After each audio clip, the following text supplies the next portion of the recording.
Hey, what's up, everybody? Welcome to Season 2 of the Popanimecomics Lounge, where I have with me comic book and concept artist David Nakayama, who has worked on several comics and video game comic-related projects. So thank you for being on the podcast. Thank you. My pleasure. Excited to be here. For all your career, you've been doing a lot of art with comics and other various projects around comic. When did you initially discover your artistic ability? I never really felt like I had this great gift. There are a few guys out there, like your Joe Madureira's, where they were good at 16 years old and they were just crushing it right out of the box. And for me, it was much more of a long hill to climb, and I knew it would take a long time, but I was willing to go on the journey. So I just prepared myself to study for years and years and years, and that's what ended up happening. But I like to think I eventually got there. And you just said you were studying for years and years. What were some of the influences that really helped you to continue to study and be really interested in art? In high school, I decided that I loved comics, everything about them, the drawing, the writing, collecting, all of that stuff, and that I wanted to be a part of it. I got through college and I wasn't quite ready for any kind of professional work, and got through Joe Kubert School, wasn't quite there, got to Top Cow through a Wizard magazine contest of all things, and learned a lot from Mark Silvestri, and all those things combined, I learned things along the way that ultimately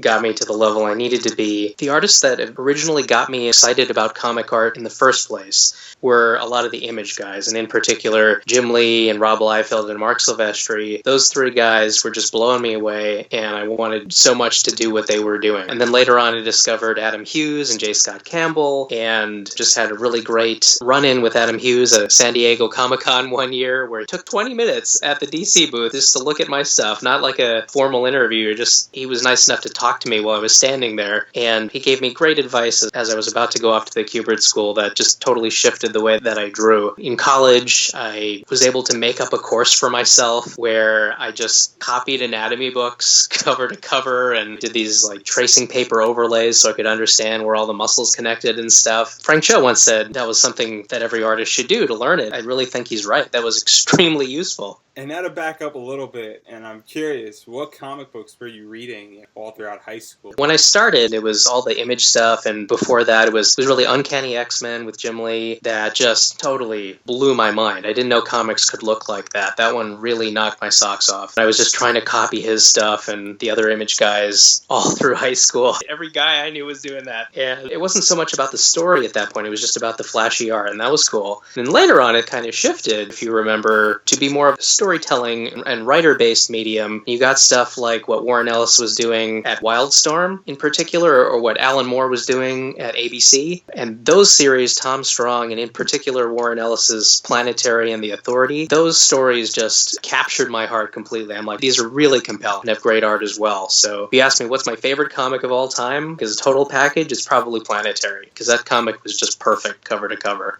So to fast forward a little bit and go to your college, you made up a course that you were copying anatomy books. How did you go about even making up a course? And can you talk more about how every artist should trace and go through certain motions? Let me paint a picture for you of art school. Basically, every art school has a required course called life drawing, where you draw a real person standing in front of you, and the idea is to capture the lifelike pose that they're holding, or to try and understand the anatomy. And the problem with it is they have all their skin on, so you can't really see the anatomy. I think those classes are valuable, especially when it comes to learning how the light works on the figure and how the gestures work. But if you really want to understand how a figure works mechanically so that you can make it up on your own without looking at a figure, I don't know how else you can do that except do what Frank Cho says, which is to really stare at anatomy and where the muscles are inserting into the bones and really understand things from a mechanical perspective. That's the only way that you're really going to make that happen. And because I'd read things like that and I knew I had to go through that, I went to my college professors and I said, hey, I feel like this is the path for me to put this information in my brain. What do you guys think? And they were like, sounds great. Make up a course plan. And they actually let me do it for credit. It was fantastic. And how do you feel that helps you as a comic book artist now to actually understand human anatomy and how the body moves and things along those lines? Let me put it this way. People who don't understand it, you look at the art and you can tell that the arm is twisted wrong, or that there are some bulges there that shouldn't be there. It just looks wrong and feels wrong. It takes away from the art. In contrast, if you're referring to reference, or some people take pictures of themselves to make make it look right. Some people just have the information in their brain. But I do subscribe to the Frank Cho theory of copy these books, get it into your head, understand that from this angle the arm is going to do this, and from this other angle the arm is going to do that, and be able to draw things correctly from any perspective and all out of your head. You're inventing it out of your head for the most part. Let's say you compose a cover with the X-Men and they're all posed a certain way, and if you're not able to call up what a certain muscle group is going to look like from that angle, well, then you might have to compromise what the image looks like. You might be tempted to draw it in the one angle you do know how to draw rather than the one that serves the picture the best. I guess the short answer is knowing that stuff on a mechanical level gives you the freedom to pose human figures in any direction under any context and gives you that flexibility to do what you need.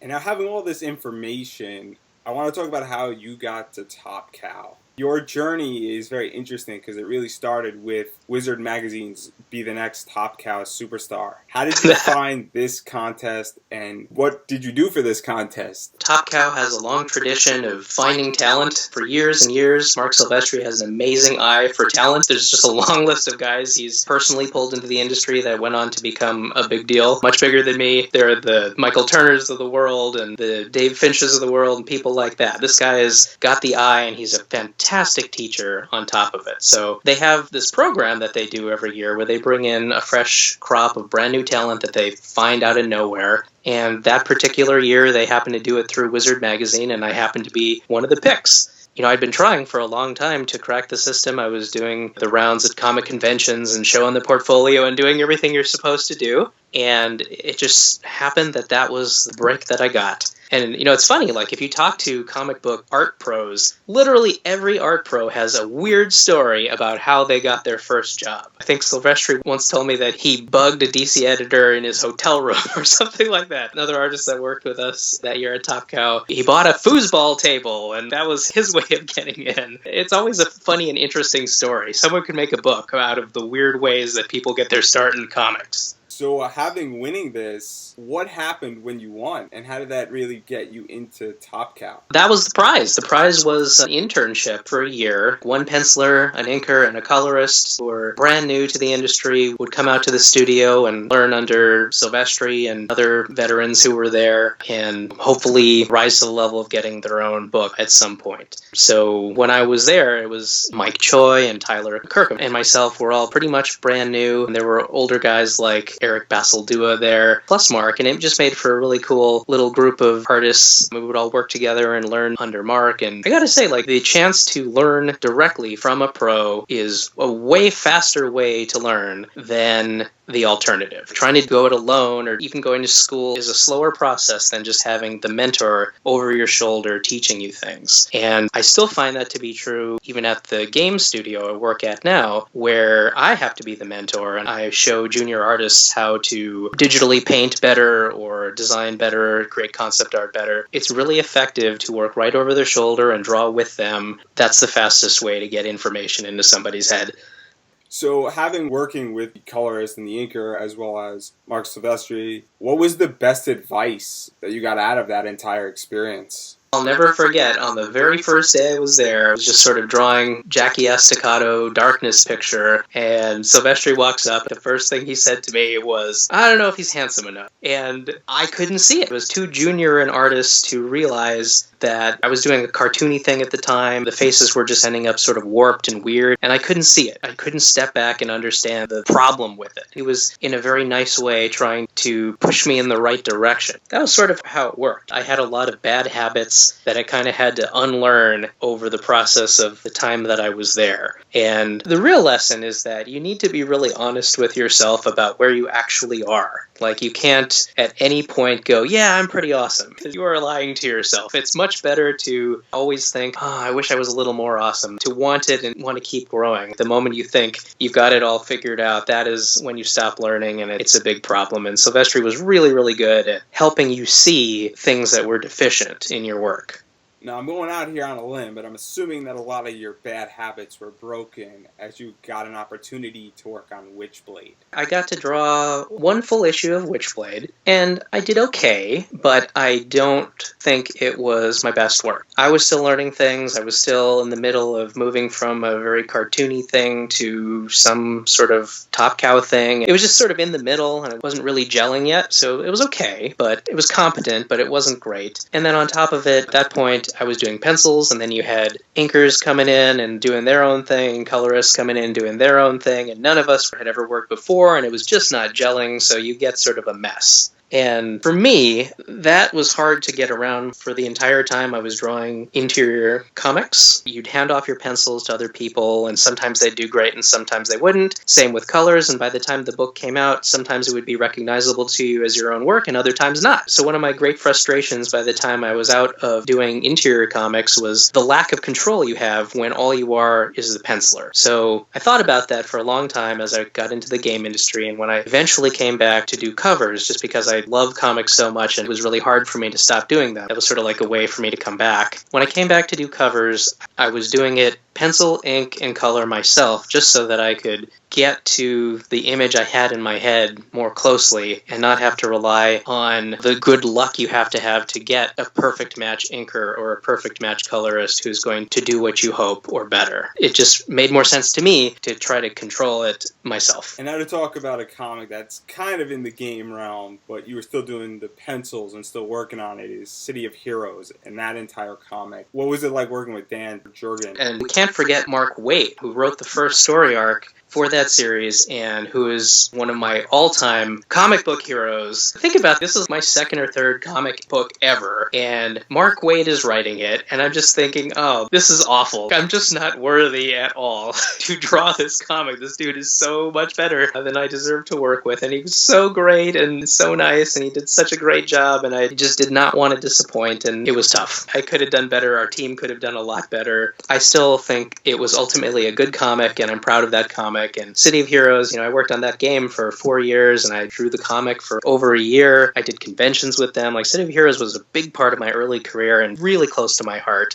So I'm proud of that stuff, but I don't know if the art still holds up. Probably not. The very first covers I was ever able to do in the industry were toward the end of City of Heroes. By the time I got to issue 16, I did the cover and the interiors all by myself, and I was so proud. I was just so happy with how it came out, and I think that's where I started to get the idea that, hey, maybe I should do this myself. I'll be more happy if I do. Obviously, City of Heroes was a video game comic collaboration, so how much freedom did you have in the entire story arc to draw it, and was it easier since you worked on the game and you were working on the comic to do that type of work? They didn't happen at the same time. I did the comic for a long time, for over a year before I got to work on the game. There was never an overlap between those two, but I did get to work with some of the game people while we were doing the comic, and I think that's what gave them the trust in me to offer a concept art job there, because I was not prepared, really. A concept artist has to design and draw and color all at the same time, and basically just a penciler at that point. I could design characters fine, and they knew I could tell City of Heroes stories after a year of doing that. So I guess they saw something in me, but I couldn't color at all. I mean, they were super nice to let me come in the door and basically learn that on the fly. That's how it was. Just a really great opportunity I couldn't turn down. I learned a lot. In coloring, how does coloring work? You go into this job where you need to be able to design characters and color them and have only a rudimentary classroom knowledge of Photoshop. That's what it was like when I started there. And there was a senior concept artist, Carolina Tello, was incredible and just sat me down and walked me through how to paint in Photoshop and some tricks there, and it took me a while to get a handle on it, but eventually I did. And it's just that when you're starting off as a colorist, the easy thing to do is, okay, Wolverine, he's wearing yellow and he's wearing blue, and so you pick a yellow and you pick a blue and you fill it in like it's a coloring book, right? But there's so much more to coloring than just the local color of the character. There's the lighting of the particular time of day and there are bounce lights happening from the environment around it. Color sets the emotional tone of the piece, so if you blew out an image, it will feel more sad and somber, and if you warm up an image, it will feel more violent and energetic. There's definitely a mood to go with each color, and I knew none of that at all when I started, so learning those things and making them work was a process that happened basically behind closed doors when I was a concept artist early on. By the time I got back to comics again as a cover artist, fortunately I knew a few more things about color than when I had left.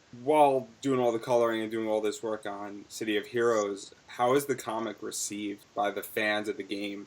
There had been a comic series before ours that went for 12 issues, and I think the players liked it. And then ours came out, so we were right off the bat being compared to that other comic. And I think that Mark Waid's name alone, that's got to be a big deal. Like, people playing the game were definitely comic fans. I'm sure his name meant a lot to them. You had Top Cow art team doing the art. I think the production value, you could safely say, was a little stronger than the previous comic, but I'm not sure our storylines went as deeply into the mythology of the game as maybe the players were used to. So the reaction was that in some ways it was better, in some ways it was not as strong, and by the time we got into our second year, I think they were starting to get more aligned. They brought in writers from the game to help out later in the series, and I think that definitely helped align the stories much more closely with what was happening in the game, and probably to the fans' great delight. But overall, I mean, it was a free comic that you got as part of your subscription. What's not to like? Now, after City of Heroes ended in 2007, you came over to Marvel. What Yeah. was it like coming to Marvel, considering that you were reading a lot of their comics in high school? Well, not just high school, but starting in high school, and every week, like clockwork, since then up until that moment and continuing all the way till today. I am in the comic store every Wednesday like everybody, and it is still the thing that is closest to my heart. My whole career is like I fall into something and I feel super unprepared for it. Maybe people can identify with that, but when I got to Top Cow, I was not prepared for it. When I got to concept artists, I was not prepared for it, and likewise with Marvel, I didn't really feel prepared for it, but I worked super hard, because at least with Marvel, we've seen the Hulk drawn 10 billion times, and you have sort of a quality standard that you have to meet. So I just sat there redrawing things until I felt it at least met this quality standard that people understand from a Marvel comic. I just spent all my time on it, making it as good as I possibly could. I still think those Hulk comics I did look pretty great looking back on it.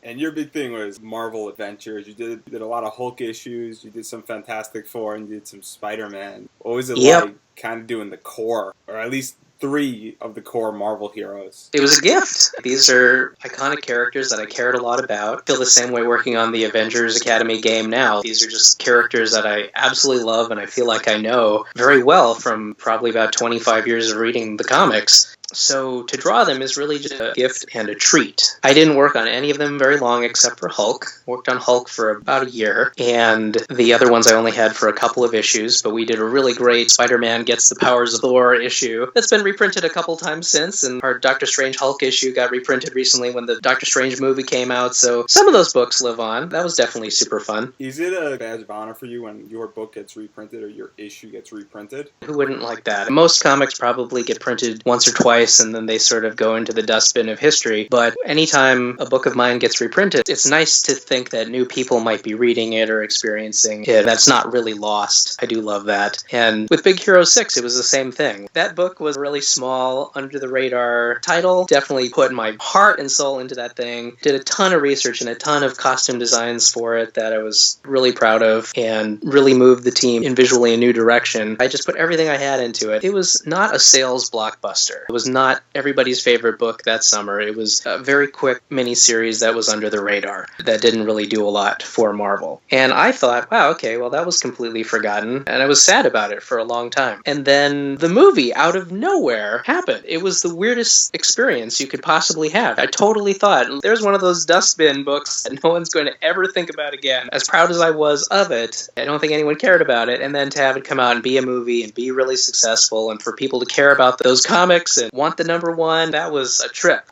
Did you know that the movie was coming out? Nope. How does that make you feel that out of nowhere, that all of a sudden it's the next big thing? It's like I was talking about before. It was like just the biggest emotional roller coaster you can possibly imagine. Wow, I'm super excited to be working on this book with Christopher Claremont. And then, oh, this book was totally forgotten. Boo. And then, oh my god, this book is a movie. What? So just from super excited to pits of despair and then back to beyond excited again. That whole experience was crazy. And obviously, Chris Claremont is a legendary comic writer. I got into comics because of that Jim Lee, Chris Claremont run. So he was a very big figure in my mind of the comics I started reading. And after Big Hero, I found him at a comic convention one time, and it was really important for me to shake his hand and say what his work had meant to me and how excited I was to have worked with him on Big Hero. And he was very quiet and humble and pleasant, but I'm glad I got to say that to him. And now as an artist, what is it like when you go to a comic convention and you're not a guest necessarily, but you're just walking around? I've been in this weird few years because I have a family now and I do have this full-time job working on games where it's really hard for me to take off for comic book conventions. So for a good 10 years now, I've been away from the comic convention scene. I only go to one every once in a while. There was one in San Jose called the Big Wow Show and went there a couple times with my son, and it's fantastic. It's super fun. You do see these artists that you admire so much, try to buy an Adam Hughes sketchbook maybe, or get a Mike Mignola signature or something. Frank Cho was a big fixture at that show. I think I've mentioned him about 20 times in this interview already. He's obviously really important to comics as far as I'm concerned. It's just a great opportunity to shake hands and express what you think about these amazing artists. And I don't do it from the point of view that I'm a peer and I'm also a comic book artist and we should hang. I don't say who I am, or I don't think they know who I am anyway, and I just, as a fan, I just go up and I say, I love your work, please sign my sketchbook, I love you, bye. And now before, you mentioned that you do a lot of covers. So how are you approached to do covers for Marvel, and you do a lot of cover stuff for Zenescope? I did do a lot of stuff for Zenescope. It's been a while since I did anything for them, but I do quite a bit for Marvel, thank goodness. I love it so much. I hope I can keep doing that until my hand falls off at the age of 89 or however that plays out. As long as they'll have me, I'm very glad to be doing Marvel stuff. The way it works is editors have different books and different variant cover assignments that they need done by a certain time, and they'll write you an email and they'll say, hey, are you available to do this thing? And if it's Marvel calling, the answer is yes. For me, like whatever it is, I will make time to do that cover because that is about the most fun I have doing those covers. So anything they want to throw at me, I'm super happy to do. And sometimes they'll throw something at you completely unexpected. Like, for example, Deadpool the Duck. We have this series, Deadpool the Duck, that's coming out very soon in January. Imagine that being dropped on your lap. Hey, how about doing covers for Deadpool the Duck? I hadn't thought about Deadpool the Duck, but yes, please. That sounds so crazy it might work. And the result is, surprisingly, one of the things I think I may be most proud of in my entire career. I think that whole series is going to be incredible from a writing and drawing point of view, and I'm really, really proud of the 5 covers that I did for it. And I'm very curious, what makes a good comic cover work, as well as how much freedom you have with the covers you do? I think what makes a comic cover work is it's a piece of marketing art at the end of the day. It's supposed to draw attention to that comic and make people see it before they see other things on the comic book stand. So it has to be different somehow. I look at it as a 2-step process where first it has to visually grab somebody's eye. You can use color or composition or some combination of those to do that. Then it has to amuse, entertain, surprise, shock, give you some kind of emotional reaction once the person is actually looking at it. So sometimes if it's a really great pop culture reference or just something really unusual on a comic cover or a style people don't normally use, anything to stand out and to give the viewer something different. I think the one that springs to mind recently is we did a Deadpool the Duck cover for number 3, and I pitched Marvel on this idea about it just being Deadpool the Duck's battle plan as rendered in crayon right before he's about to invade the enemy camp. So it's just a series of really crudely drawn but super ultra ultra-violent moments of how he thinks he's going to win in this invasion scenario that he's cooked up. And I don't think I've ever seen that on a comic book cover before, so that's the hook, right? That visual thing that is supposed to make the viewer go, huh? What is this weird thing? I need to look closer. And then the reward, once you look closer, is that there are 6 or 7 little gags in there about stupid things Deadpool the Duck thinks he's going to do, like kill a dude with a swordfish, or whatever it is that's sort of fun. I like where that cover ended up, and I like to do covers like that offer you some kind of reward for looking at them and investing in them. And you do both regular covers and variant covers. Is one more fun than the other? I don't think they're different in terms of the way I approach them. The assignment from Marvel is usually something like, hey, we need a cover for this book, and usually that's it. Sometimes they'll say, oh, it needs to have this sort of tone to it, or it needs to have this other character in it. But more often than not, it's just literally you get the character, and part of the job is you go home and you think about it really hard, propose 5 to 8 little ideas of possible covers, and then you pitch it to them, and then they pick their favorite one. They have a cover committee that looks at the options and decides the best ones. So when you get that answer back, then you execute on the idea that they chose and try to make it as cool as you can. They're looking for the same thing. They're definitely trying to find the standout thing that isn't just the same cover that you've seen 1,000 times before. How many times have we seen team of characters on the left attacking team of characters on the right? It's boring. There's nothing special about it. You can dress it up to a certain extent with beautiful art, but it doesn't say anything past the initial read. And I think for something to really capture the heart of the viewer, it needs to give you a little bit more than that, like an extra level of thinking. A guy I really respect right now is Mike Del Mundo. Just about every one of that guy's covers has a deep extra layer of meaning or a visual joke or something in it. He's pretty amazing for that. And do you feel, since DC has so many comics coming out every week, and so does Marvel and so does Image, that cover really is necessary and it needs to be a grabber because there's so much competition out there? It's marketing. With so many comics out there, why is anyone going to pick up your comic versus the one right next to it? I don't have $3,000 to spend every Wednesday. I could buy 4 or 5 books, and chances are the books I'm going to buy have really cool covers. I have my favorites, like if Arthur Adams is drawing the cover, I'll probably buy it no matter what it is. Or anything Adam Hughes, whenever he does something, I will buy it. And that's all I need to know. But if it's based on the story or the character, then it might be the cover that tips the scales to buying that book versus some other book. And I want to talk a little bit about some of the covers, and my 2 favorite covers that you've done of Grimm Fairy Tales Wonderland, issue 34 and issue 36, because it's an amazing interpretation of Callie Lytle and Alice Lytle. Those are among the more recent ones I did, and I did a batch of Zenescope covers back when I was a comic artist, and then I came back and did another series of Zenescope covers after being a concept artist. Basically, in the intervening time, I learned how to paint. So that second series of covers you're talking about are very painted, and I looked at lots of real photos, tons of different people in similar poses, and basically put together these paintings with the idea that I was trying to make them look like photo shoots of real people. There isn't someone there actually doing it. It's not a paint over. It's referencing 100 different images at once and compiling something together. So that's how those were formed. When you're doing a Zenescope cover, the whole point is for it to be a cheesecakey, classic Gil Elfgren pinup thing. That's all I'm trying to do with those, right? I'm trying to channel Gil Elfgren and not just do something that's titillating, not just sexy, but hopefully have that second layer that I'm talking about. And Frank Cho does this so damn well. By the way, for those at home playing the David Says Frank Cho drinking game, take a drink right there. Sexy plus funny is a really nice combination, and it makes it so much less tawdry. It can get sleazy if you don't approach it with a sense of humor. So in the Callie one, the sort of cheeky way that she's playing cards while she's doing it, or the Alice one, she's got a little bunny there with her.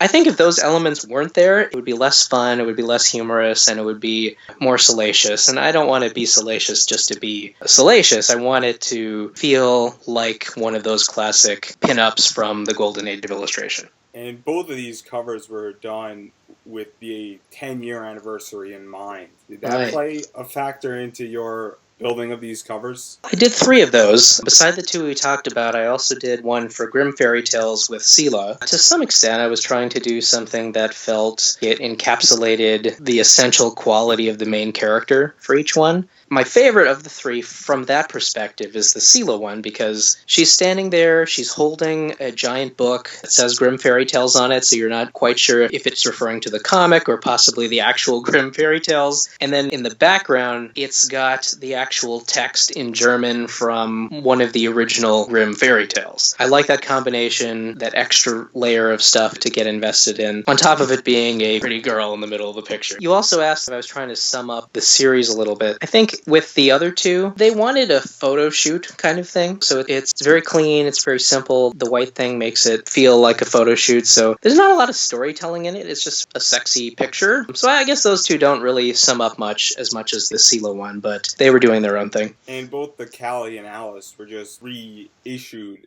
in the 2016 photo shoot edition that just came out. As an artist, how does that make you feel that your work has been reprinted again? On one hand, I love that they are reprinting it and they feel like these are some of their better images that they want to put their best foot forward with. I wish I knew about it. I wish they gave me a copy. I wish, though, that they clued us in a little bit more about the reusages of it. I like doing an up cover here and there, and there aren't too many outfits that do it besides Zenescope. I would love to do some more stuff with Zenescope, but sometimes it's hard to be on the same page with them. And now to talk about another cover that might be a little bit more popular. It's your Poe Dameron. How did that cover come about? That was one of those, hey, do you have time to do a variant cover offers? And I'm really easy. If Marvel says, hey, do you want anything? I'm like, yeah, I do. I'm really excited about it, no matter what you have to throw at me. I'm all in. I love all those characters. Anyway, the Poe Dameron thing, it was a really unusual idea. They wanted to have a cover with the green space bunny character, who's like sort of a joke in the Star Wars universe, whose name I've forgotten. It was supposed to be that guy is flying Poe's X-Wing, and BB-8 is looking freaked out about it. I drew it that way, and then ultimately, for some reason, we had to not show that character on the cover, so you can kind of see him in silhouette on the final cover. But the version where you have that actual character about to pilot the X-Wing, that exists. I have it on my hard drive, but that's how it came about. People, because of the change, I wasn't sure how people would react to the final cover, just a silhouette, but it got so much more attention and love than I expected. People were really jazzed about that cover. I don't know if it's just because Star Wars is really hot and was particularly hot at that time. And what is it like for you to have the opportunity to draw